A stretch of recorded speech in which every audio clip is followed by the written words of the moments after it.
Hey guys, and welcome to Should You Buy It, where all we do is talk a little bit about the game and tell you whether or not we think it's worth the cost.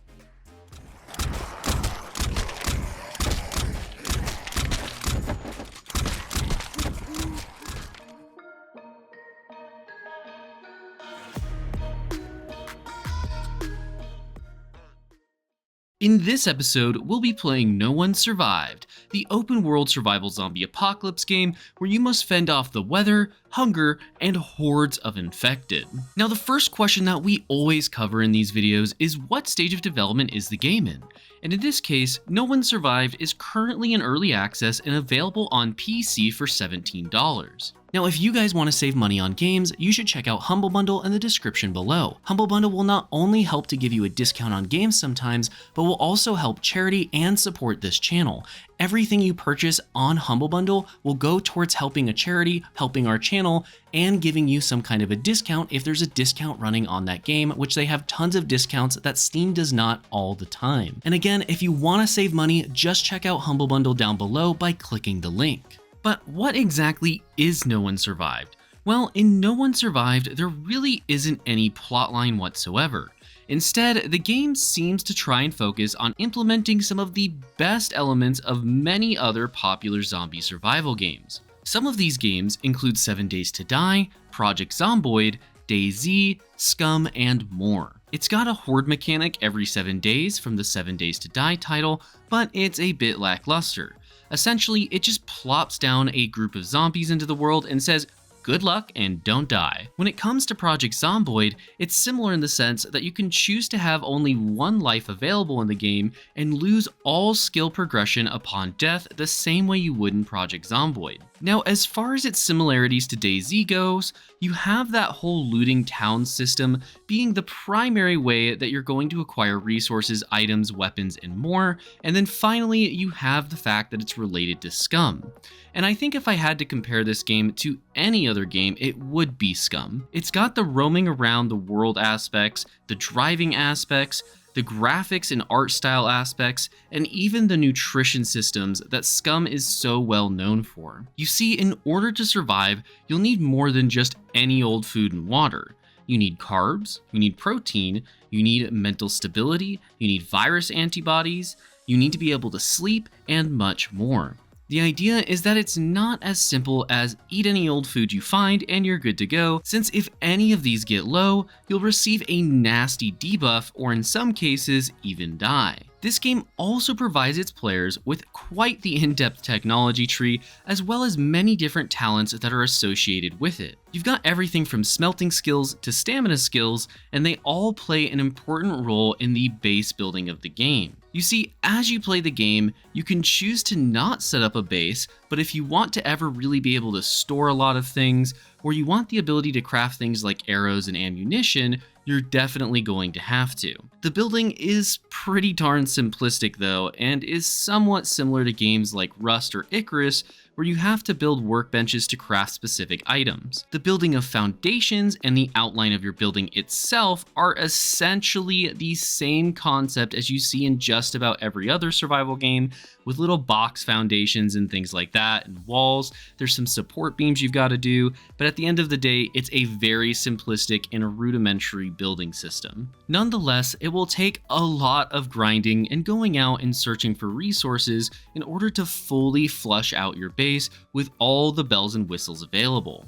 Alrighty, let's go ahead and start with the pros and cons section of the video. First up for the pros is the high level of graphics that the game provides, and this is really due to the fact that it's built in Unreal Engine 5, and the graphics definitely show because of that. Yes, there are some graphical bugs occasionally, and not everything is polished, but that doesn't take away from the simple fact that Unreal Engine 5 just provides you with an incredibly good graphics system, even for very small developers. Next up are the setting options available to you. This game offers a wide variety of settings that allow you to customize the gameplay. Everything from Horde Night frequency, strength, and whether or not they even are a part of your game are all options available to you. They even have the ability for you to turn on a setting where when you die, you lose all your skills earned, as we addressed earlier. Either way, there's a lot of different settings available for difficulty in customizing the game to play the way you want it to play. Finally, for the pros is the depth and research and progression available to the player.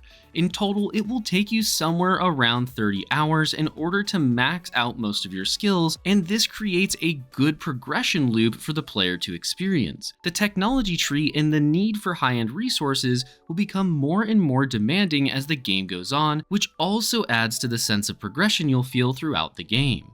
Now for the cons. First up for the cons is the fact that this game has extremely poor translations. There's not a lot to really say here, since at the end of the day the translations are just really bad and seem to have been just translated with some form of automatic application like Google Translate. This will cause a large number of problems for you if you don't speak its native language whenever you're trying to figure out what things are and what they do. I mean, for Pete's sakes, some things aren't even translated at all, like when you go to skin an animal, knowing which button you have to actually hit to skin it, as it's just a bunch of letters that I do not understand. Following that are the Horde Nights, which are honestly kind of dumb. This isn't like 7 days where they progressively start to come at you at the beginning and then the nights last longer and longer. Instead, it just drops the entire horde in at one time and sends them all at you at the beginning of the night, and then once they're dead, you're done and can move on with your day. If you build a base right, where you just have lots of ammo, it can only take you maybe like 2 minutes to deal with the entire horde, and then it's just nothing for you to worry about for another 7 days. The mechanic feels like it's just not flushed out yet and is still in its infancy, so honestly it was really disappointing to experience. Next up is the game's ridiculous amount of bugs. I mean, I can sit here and explain it to you, but just know there are a lot of bugs that you will encounter if you should decide to play this game. One quick example for you is the fact that you can get stuck on objects in such a way that you're kind of just hovering and lose full control of your character. This can be super frustrating, but if you're in a bad spot, it can even force you to basically have to kill yourself or go ahead and try to load an old save if one is available. Next is that the game forces you to sit inside a workbench to get the experience you want to gain whenever you're crafting an item inside of it. Considering you need loads and loads of XP to unlock just about anything in the game's tech tree, this seems like it's kind of a bit of an oversight, since many of the things take upwards of 2+ minutes to craft and only provide you with a small amount of experience that you have to be there for the end of the craft to do. Either way, this just needs to be fixed or changed because it is not fun to deal with.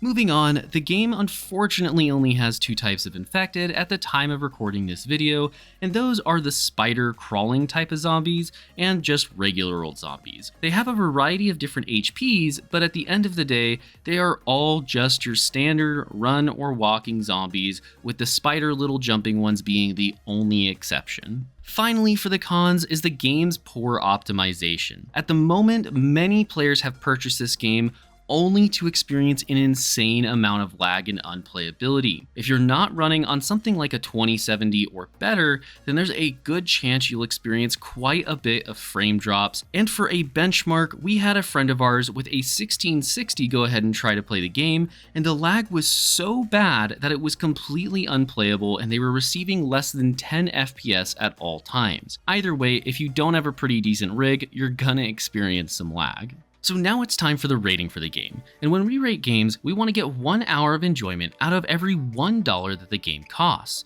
So for this game in particular, in No One Survived, we would want to get 17 hours of enjoyment out of the $17 cost of the game. And after putting several played hours into this game, we give it